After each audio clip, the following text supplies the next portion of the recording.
Hello? Juice Box crew? This girl Lindsey done lost her mind. Get the bail money ready.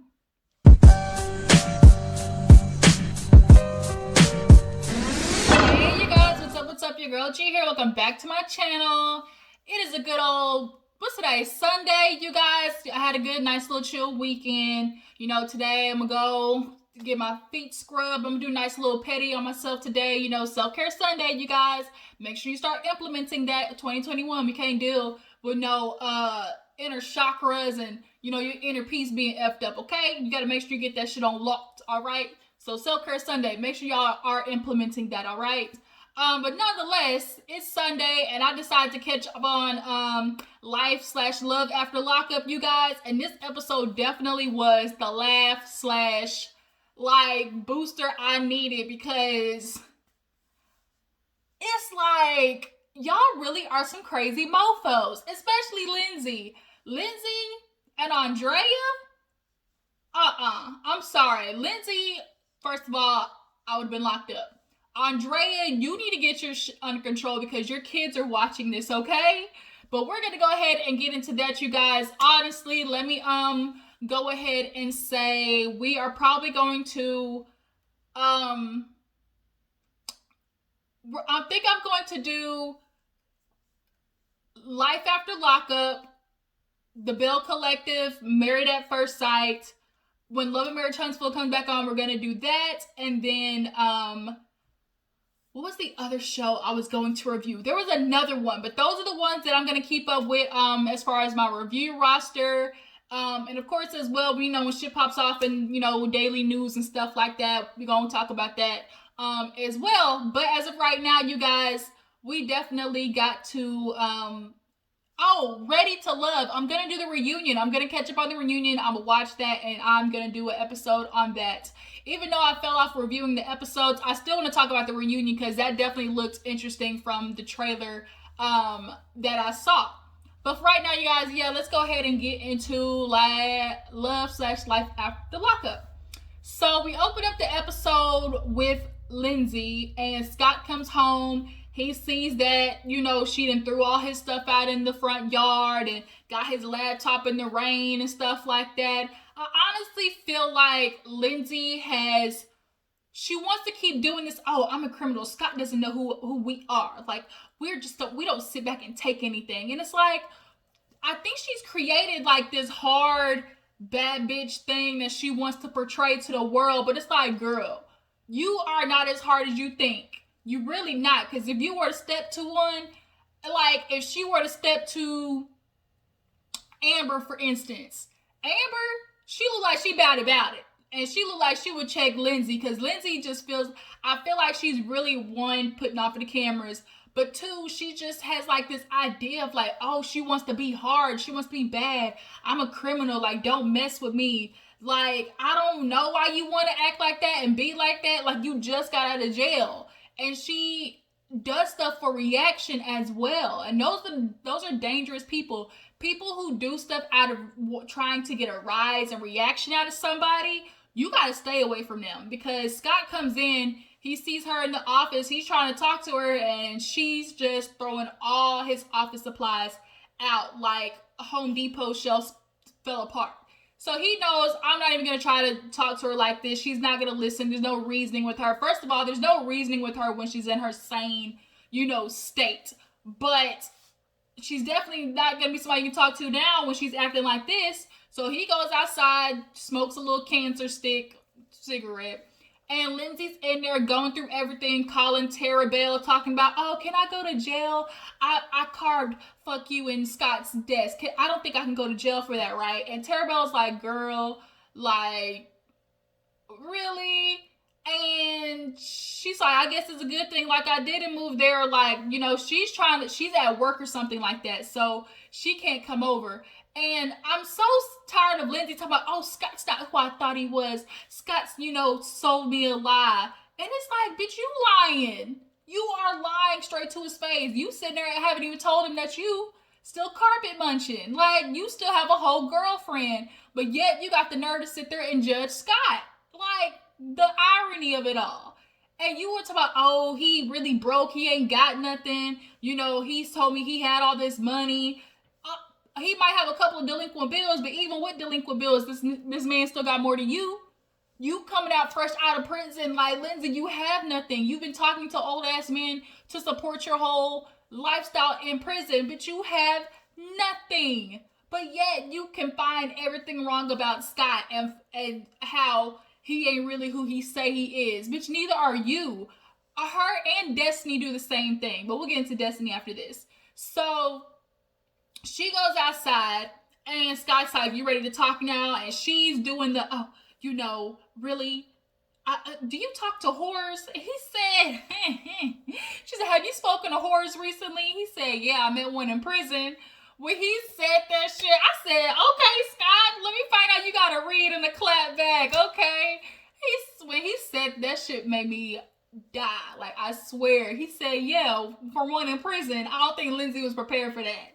So she starts going in. He admits in his confessional back in the day that he, talked to escorts. Look, however you want to try and, make it sound pretty. She was a pretty woman. She was an escort, a lady of the night. Nigga, you was paying to get your dick sucked. Okay, we know it. So, but that's neither here nor there when it comes to Lindsey. So then she asked about the delinquent bills. He like, no, we good. I've been doing stuff. And he just kind of got quiet because there's no talking to her. You are sitting here worried about him, and girl, he got you a house. He got your daughter's room all made up. He's got her bed, everything. And you sitting here worried about some bills that, bitch, you can't even pay for. But Scott is taking care of you and your daughter. And I'm sure he probably slid your mom a couple of dollars when it came to helping your daughter out. You need to be a lot more gracious and thankful with your old, slow, blockheaded, triangular job. I can't look out of my eyes straight. My hair looks like straw, built looking ass. Like, I can't with Lindsey. And with that thick thigh shirt, bitch, thick thighs where? Bitch, where? I can't. So she's like, oh, I'm not going to deal with this anymore. Here's the book. She got the book that, he found in the journal where she wrote her master plan down. She's like, I'm trying to decide if I want to give you the quote or let you read it.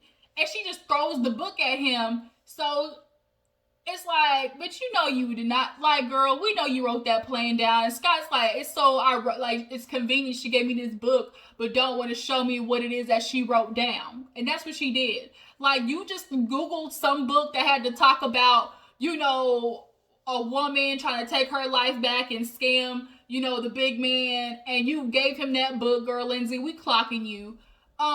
So she is like, if you haven't noticed, we're over.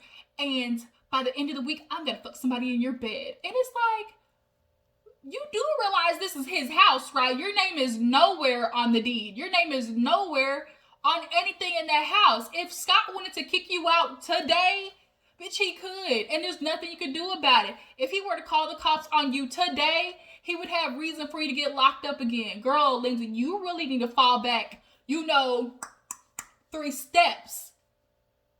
Listen to your mama, act right. Like, girl, matter of fact, I hope you get locked up again. I really do. Learn yourself a lesson. And Scott's not giving her what she wants, which is a reaction. She wants a reaction out of Scott so bad.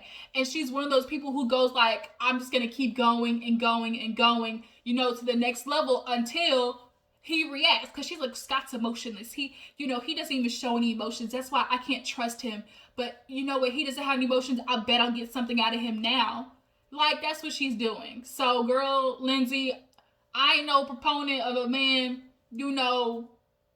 putting his hands on a woman, but he could have done something to put your ass in check. Hell, like, that was not it. I ain't saying have Scott beat her up. That ain't what I'm saying. Don't even put that down in the comments. But all I'm saying is, look, if it wasn't Scott, if you had you been in the room with a real nigga, you might have been yoked up, okay? Ike and Tina style. So moving on, let's go ahead and get Brittany out the way, y'all. Brittany is searching for her mom. Her mom, had a bad, therapy session with her. As an addict, you're not going to admit when you have, a problem. So hold on, you guys. Let me, okay. I just had to check the time on my phone. Had a meeting here in a little bit. But nonetheless, you know, the mom ran out of the room because she's just not ready to admit you're talking about you're taking these pills for, you know, pain issues and stuff like that, but that's how it starts. Unfortunately, that's how the opioid crisis is began.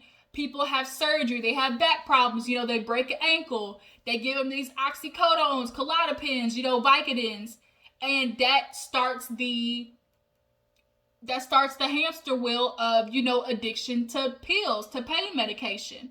And so when you don't have the pain medication, what they do is go for the cheapest option, and that is the heroin, the meth, the crack cocaine. Look, only reason I know is because there was a show called Intervention on TV, and you watch that show, you get hooked. Like, these people really had lives before this, but something happens, and it's like, it just throws everything off. This one lady said, like, I was a nurse with a job, and she broke her ankle, and when you're stuck at home not doing anything, she's like, I took the pills to help me pass the time by, and then it became fun. Then it became, I was stuck with my own thoughts, and I had to get through that shit, so I was taking more and more pills. But then when your prescription runs out, you have now become addicted, which then makes you go to the streets. And that's what happens. And I think, you know, the mom, the fact that she relapsed and Brittany is still going so hard, Marcelino is over it. He's like, bitch, I'm ready to go home. But he can't leave Brittany out there in these raggedy streets with all these crazy folks, you know? So he's out there looking for the mom. It's been like 4 hours, and by stroke of luck, the mom happens to be walking back. And she's like, where were you? She was like, I was with my boyfriend. And Brittany's like, what boyfriend? And she's like, just come home with us. Marcelino used, like, he does not want no parts of it. But she's like, the mom is honest. She's like, yeah, I was out there looking for pills. And she's like, I didn't find any. So Brittany's like, look, you know, we'll not talk about it tonight. We'll talk about it in the morning. But Marcelino, I think, is concerned that if Brittany can't help the mom, that's going to make her relapse. And that's very fair. Brittany's thing is, like, she can't have her mom die and not have it on her, like, nobody wants to feel like they couldn't have helped somebody. Like, her mom dying, and she wants her to, like, die with some type of positivity, you know, with her life. And of course she doesn't have that right now. So yeah, Brittany she's struggling, y'all, with that. I have all types of sympathy for her in that situation. So moving on, let's go ahead and talk about Destinie. Y'all, Destinie, speaking of drugs, is she taking some?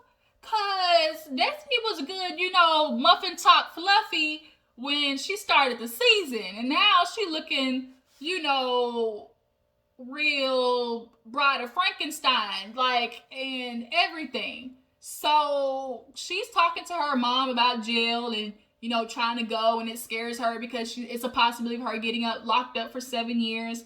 And unfortunately, that's the way the cookie crumbles with y'all. You girls who want to be bad and think it's cute, like Scott, you starting to realize Lindsey ain't who she thought she was. You know, when the season started, oh, Lindsey, you know, she's a pretty, you know, pretty white girl, and, you know, trouble finds her. Like, you know, it just finds a way to get to her. No, you starting to realize Lindsey is the trouble. And Destinie, that's for you. You are the trouble in your life. And I feel like Lindsey is acting the way Destinie is for real. Like, Destinie for real, you can tell, like, is like that. Lindsey's putting on a front to be like Destinie, like how her persona and personality is, which is, you know, prison's hardened me, life has hardened me. Cause Destinie, she roundhouse Sean in the face, a real good one by that truck. She was serious. So she's got it in her. And now, you know, life is catching up. You thought it was funny to cut off your ankle monitor and send it back to the probation office, but girl, the prison system don't play. Okay, they don't play at all, and they don't take kindly to jokes like that, which is why now your ass about to go to jail possibly for 7 years. And her mom was like, I need you to go because I can't have you running anymore. Destinie reveals that she was molested by her uncle, and she sent him to prison, which then split the family. And I just couldn't imagine, like, having to keep that quiet for the sake of the family, finally coming forward and people being mad at you. Like, I couldn't imagine that. And she's like, that's what had me changing, making those decisions in my life, going down the wrong path. So the demeanor of Destinie has changed as well. She's not acting all out. She's not crazy. I think life definitely has smacked her in the face. And maybe a little bit of, that too, a little of that booger sugar, that cocaine, that white girl that smacked her in the face for real. Like, I think she's starting to realize, like, I have sabotaged my own future. And Sean's calling. She's like, I'm not answering him. He's not what, I had this whole fairy tale. And it's like, another one. You got out of prison and you have nothing. You got a man bankrolling your life, digging into his 401k, doing that too, giving you, some penis and everything. And you're complaining because, you found out that he had extra kids. I know that I'd be upset about that too. Yeah, he got extra kids, but you're taking like the baby mama situation and turning that into, oh my God, he lied about who he is.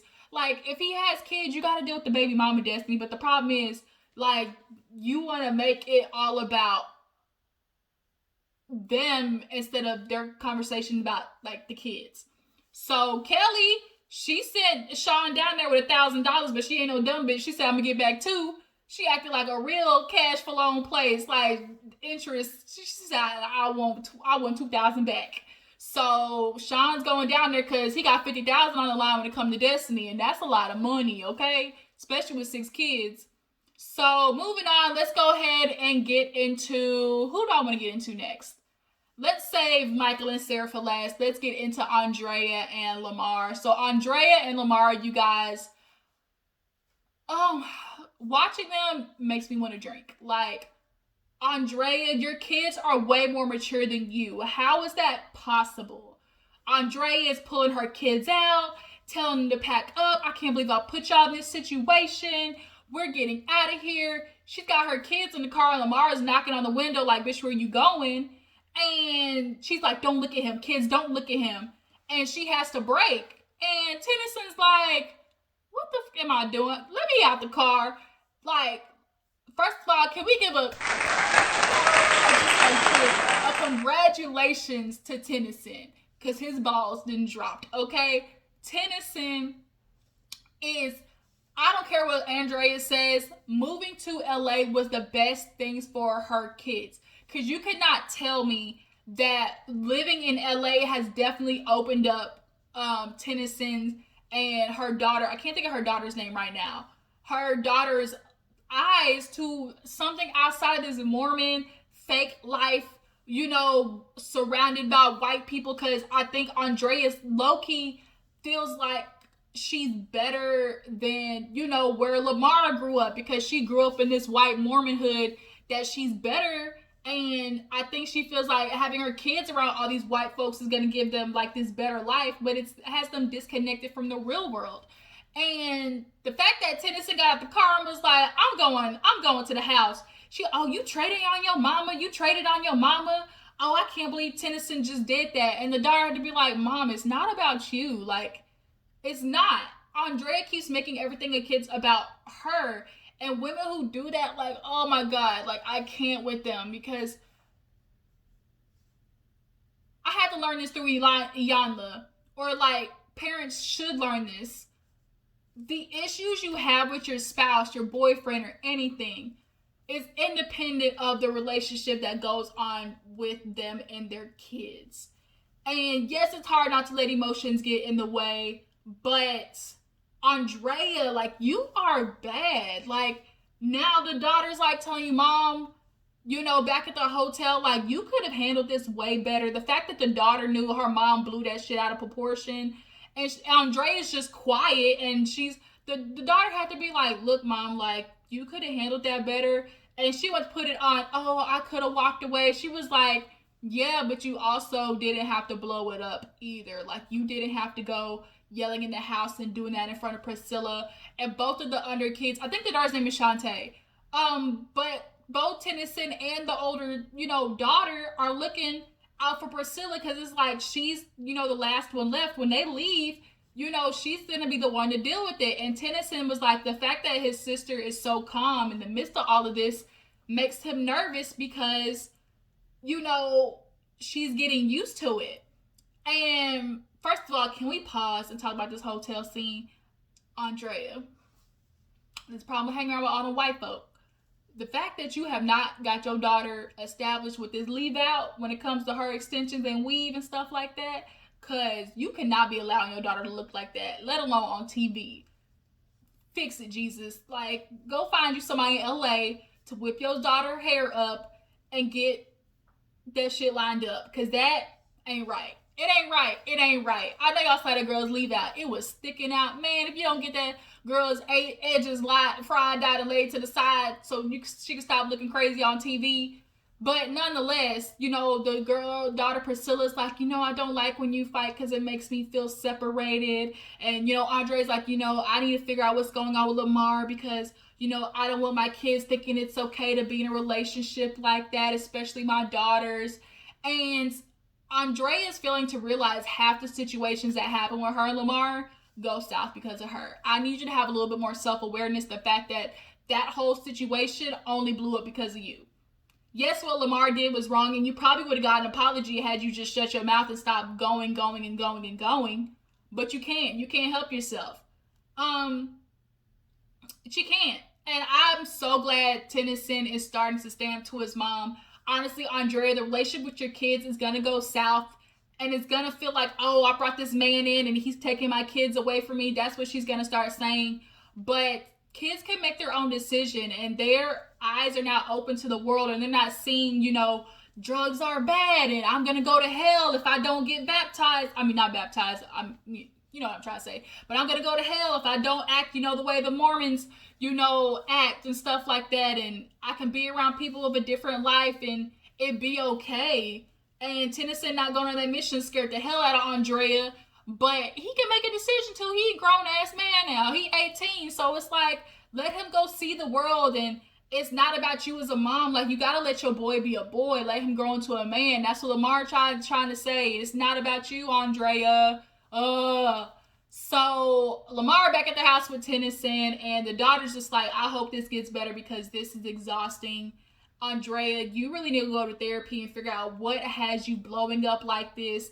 I'm guessing her ex did a number on her, because we don't never hear about Tennyson's and the daughter's dad at all. So I think he did a number on her. I really do. Because the way she's acting with Lamar, like, you're only making it worse. And you want to talk about, oh, I don't have a problem with him taking Priscilla to see Shantae. I don't believe that shit one bit. Do y'all? I honestly feel like it's one of those things where it's like, oh, I don't have a problem. But then the minute he's going to go take Priscilla to go see Shantae, she's going to find every reason to have an attitude about it. Just because you tell somebody yes and then go have an attitude about it, that's almost just as worse than saying no. Like, don't be like, oh, yeah, it's okay. But then in the midst of me getting ready, start throwing shit, start huffing and puffing, start making slick comments, or, want to be rude and having an attitude, because then that's some passive-aggressive bullshit. And I feel like that's what Andrea does when it comes to Shantae and Lamar's relationship. But moving on, so we have Shane, Lacey, and John. So Lacey, is pregnant, and John got out of prison. He texts her immediately talking about Big Daddy home. She didn't answer, but she went to lunch with her friend and told her about him texting. And she's like, I'm not answering it. I'm not doing it. But of course she cares. She's like, yeah, he got out. But Shane is over there golfing with the dad. He trying to drop hints without snitching. Talking about, oh, I heard, John got out. He's like, you heard or you know? And Shane's not here for it, because the minute he see John, he gonna whoop that ass, or he's gonna try to. But both y'all gonna go back to prison, so don't do that. But John is basically tracking Lacey down. He trying to go either to the house, or he saw on Instagram that, she was out at the restaurant and he was trying to decide whether to go see her. But it's like, don't do that. Like, don't do that. Okay? Don't do it. And he don't even know she's pregnant yet. So that's the part that's going to hurt his feelings when he see that she with child and it ain't his. He's like, oh, heroin's a drug, but not as addictive as Lacey. But he's like, Lacey's gonna text me back. She always does. And the fact that y'all have been having this relationship since y'all were teenagers, like, nigga, she sent you to jail. She sent you to jail. If you don't take your ass on somewhere, goodness, you about to get 20 to life messing with Lacey. Girl, she bounced back and forth. She just likes the attention of men. That's all it is. Her and them blow up lips. So last but not least, let's go ahead and get into Michael and Sarah. You know, these two, Michael, you need to start coming up off the truth. And the truth is, you're a shitty dad. Like, that's what it is. And the fact that you want to come to Sarah and be like, oh, I take offense to you talking about I'm a bad dad. And Sarah had to be like, what? Are you kidding me? How about thank you, Sarah? How about I appreciate you, Sarah? How about, you know what, Sarah, you held me down even when I got out and decided to go get with a girl named Megan who's a virgin, take her virginity, proposed to her. I think didn't he propose or say he was getting ready to marry Megan, and then lied to her while he was still married to you. And he wanted to talk about, oh, when I got out of prison, I came to New York. And she's like, where did you go after that? The minute you had a clean break, where did you go? You went to go over there fucking with Megan and taking her virginity. So, Michael, you don't get credit for doing what you're supposed to be doing. You don't. He wants credit for doing the bare minimum, which is calling. Oh, if I call my kids, you know, you're supposed to put them on the phone, not make what's going on between me and you about them. What? Like Sarah said, what you do affects me. And yes, is it bad that Sarah, you know, might be taking that shit out on the kids as far as not letting you see them? And women do that. But there's a difference between purposely, you know, like withholding your child to get a reaction and just not being emotionally fit to allow your kids to see their dad out of just pure hurt and the struggle. And I feel like that's where Sarah is struggling right now.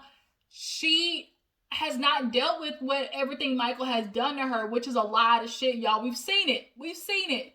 Okay?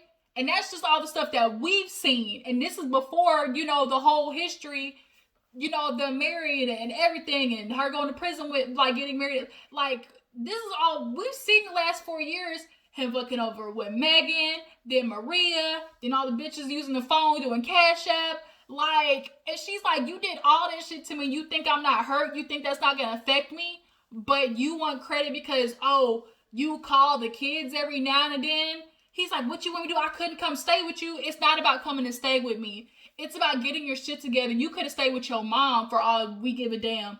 You could have stayed at a hotel, but the point is you're not consistent. The point is you don't have a job still. The point is you're still running around town and choosing to go have sex with bitches, then take your child out to the park. Hell, take them to a jump, you know, trampoline place. Take them on a picnic. Something, Michael. But this, oh, I call them, like, that's the only thing he can stick on, because that's the only, like, point he wants to make is, oh, when I call, you don't want to put him on the phone. That's the only point you have, Michael, and he's going to try to stick to that because he knows if they really get to the nitty-gritty of it, he has no leg to stand on. So Sarah's like, shut up, don't talk to me. Like, I can't do it. I'm not going to do it. She's like, Michael has disrespected me. He's taken me for granted. You know, I've taken care of those kids, you know, on the nights that she was literally crying by herself, doing it alone. She gave birth and you weren't even there, Michael. Like, think about that. And she was taking care of 2 kids by herself while you ran gallivanting the streets with your devil dick, as you want to call it. Like, really? And then you want credit because you called? Because you called? Like, niggas like Michael make me sick to the pit of my stomach. And he wants to come back, oh, Sarah, you know, forget, I get it, you know. We going through all this stuff, but we need to get it right for the kids. You know, we need to get it right for the girls. So, you know what? I'm going to come by later. Let's chill. You know, let's just try to talk it out. So she's like, you know what? Fine, Michael, whatever. And a part of Sarah does want to argue with him, but a part of it's like, why do it? Like, he's not going to admit to it. He's not going to own up to the fact that, you know, he has no direction in life. Like, how are you still not employed and working on saving something for your kids? How, Michael? Like, you really decided to go leave and go fuck with other bitches instead of taking care of your kids. Like, you don't have to stay with Sarah to take care of your kids. You literally can rent a room like anything, Michael. You are not giving everything you can for those kids, or your ass would have woke up and went to court for them, Michael. What are you doing, Lewis? Where's the car seat for the daughter, Lewis? Where's the car you gonna pick him up in, Lewis? Come on, Michael. Really? Really? Miss me with that bullshit. So, Sarah, it's obviously convenient that Michael's trying to come for you. Now that Michael's around, he wants to get shit right. He wants to see the girls. Is she gonna fall back and slide back into the Michael quicksand? I hope not. Y'all, we all, it's like, damn, Sarah, you gonna do that shit. Like, we've seen it. It's like, damn, Sarah, in history, you know, history has shown that you fall back into the dick sand. Dick sand is like quicksand, but with a man. Like, that's what it is. Like, you fall back into it, and I pray that, Sarah, you do not do it, because from the preview, Michael trying to be slick, talking about, oh, when's the last time we had sex? Like, Michael is doing everything to ruin it, because he wants you where he's always had you, which is wondering about the what ifs. And a woman wondering about a what ifs is always going to struggle with finding herself, with, you know, making decisions for her, because you're stuck on trying to find the potential of this man and all the things that he told you he was going to be good at and do for you, for the family, and all types of shit, you know, all the sweet nothings, you know, that my dad used to always say growing up. Don't let that nigga tell you no sweet nothings. But it's like, that's what Michael did. And I hope, Sarah, please do not fuck this up with Malcolm. Please do not do that and give Michael the satisfaction, because all he's going to do is, it's a game to Michael. It's about, oh, I wonder if I can still get it. I bet I can still get it. In his head, it's, I bet I can still get it. I know she gonna open her legs to me. I bet she gonna do it. And the minute you do, he gonna go running right back off to the next bitch, because it was just a game to him. So, Sarah, I'm praying for you, Sarah. Don't you do this, daughter. Don't you let Michael ruin this for you. I'm telling you, girl, you're gonna regret it. He ain't changed one bit. But yeah, that's all the episodes. This one a little bit too long, but I'm gonna go ahead and go, you guys. I really appreciate you for tuning in. That's the whole episode. Tell me how you feel about each couple, how you feel about Andrea, how you feel about Sarah and Michael. What do you think about Destinie? Y'all feel like she on that stuff? I feel like her and Quayla might be on that stuff, because that nigga got skinny too. You know, him and his little Dollar Tree Quavo self. Yeah, you know, they lost some weight. But yeah, before you go, you guys, make sure you like this video, subscribe to my channel, and I'm gonna catch all you hoes later. Deuces.